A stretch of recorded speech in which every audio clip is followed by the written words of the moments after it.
I want to thank the commissioners also for being here, and Chairman, thank you also for attending. And today, what I'd like to focus on is how rules are adopted. Commissioner O'Reilly, your opening statements and comments were near and dear to some of the comments that I want to make today. But before I do that, I'd like to make an observation. The observation that I have is that it was my opinion that the purpose for the Affordable Care Act was to guarantee all Americans have the same bad health care. And I believe that this Title II decision made by this commission is to guarantee all Americans the same bad internet service. And I also believe two things, and I don't believe I'm wrong. One is the purpose of this open internet order is, one, to regulate and restrict content, and number two is to open the door to taxation. What I'd like is Commissioner O'Reilly and Pai to tell me why I'm wrong.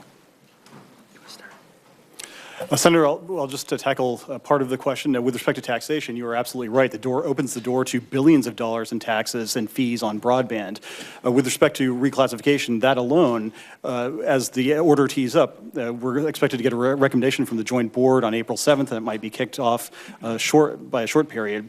But reclassification will lead to the imposition of new broadband taxes. And if you look at some of the new promises that some of the FCC is considering with respect to the programs administered under the Universal Service Fund, that extra spending has to come from somewhere, and that somewhere is going to come from the consumer's pocket. In addition to taxation, one of the issues that has been relatively unremarked upon is the fact that reclassification opens the door to a lot of taxes on the state and local level. So, for example, with respect to state property taxes, a lot of jurisdictions tax telecom providers at a much higher rate than they do general businesses or non-telecom broadband providers. In the District of Columbia alone, where we sit, DC imposes an 11% tax on general receipts, on gross receipts. That's immediately an 11% tax off the bottom line that the broadband providers are going to have to pay, which costs are going to be passed on to the consumer. And so I think the taxation aspect of this, completely irrespective of the Internet Tax Freedom Act, which does not apply to fees that are associated with broadband, is so critical for us to keep mentioning because it does affect consumers where it hurts the most.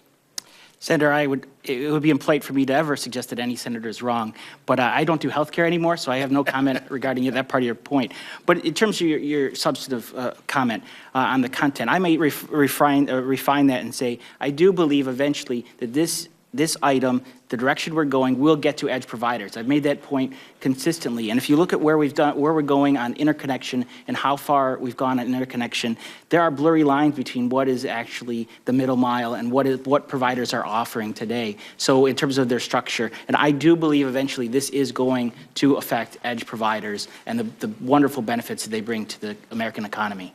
Commissioner O'Reilly, I want to go to your opening comments calling for amendments to a rule that at least 21 days prior to publication of a rule that it be displayed and made available to the public. And I don't think that's a partisan issue. I think that's an issue that we can all agree with. There are many other ways, I think, to make the FCC more transparent. I've suggested, for example, that I have concerns with staff changes that take place after votes have already been taken. I think all commissioners should be able to ask for a vote on any order a bureau passes. Commissioners should be able to collaborate more freely, and I think any rule that impacts the economy by more than $100 million should be subject to a cost-benefit analysis.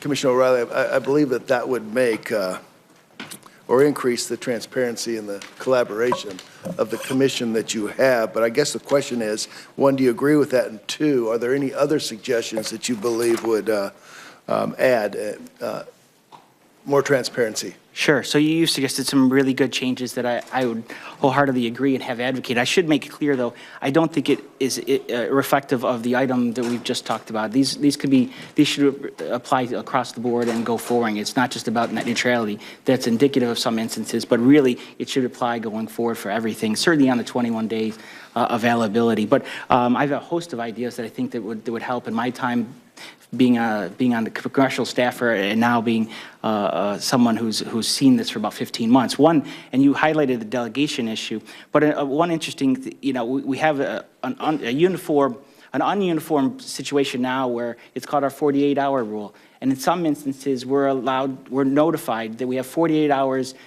We're basically given a heads up for 48 hours, but only in certain instances. Sometimes it's 48 hours, sometimes it's 24 hours, sometimes it's 0. I got an email on Friday from one of the bureaus and said, as a courtesy, we're letting you know. That's how it comes. It's a courtesy. They're letting me know what they're going to do. And I just think that's the wrong approach. I went through the process to get on the commission to make as many decisions as possible. And I'm happy to vote in a quick and timely way. But I don't think it's something that, as a courtesy, I'm allowed to know what's happening at the commission. And we see that problem in the delegation area, where things get delegated in many instances by previous commissions and that I was part of. And now the delegation authority continues, and I don't even have an ability to track what is being decided by the bureaus separate from what's happening at my level. Commissioner, thank you. I look forward to working with you. Mr. Chairman, I look forward to working with you on the reauthorization of the FCC. And I do hope that some of these ideas, both myself and what the Commissioner just mentioned, could be put forth and looked at as we move forward. And I appreciate the good work that you've put into that already, Senator Hill. I look forward to working with you on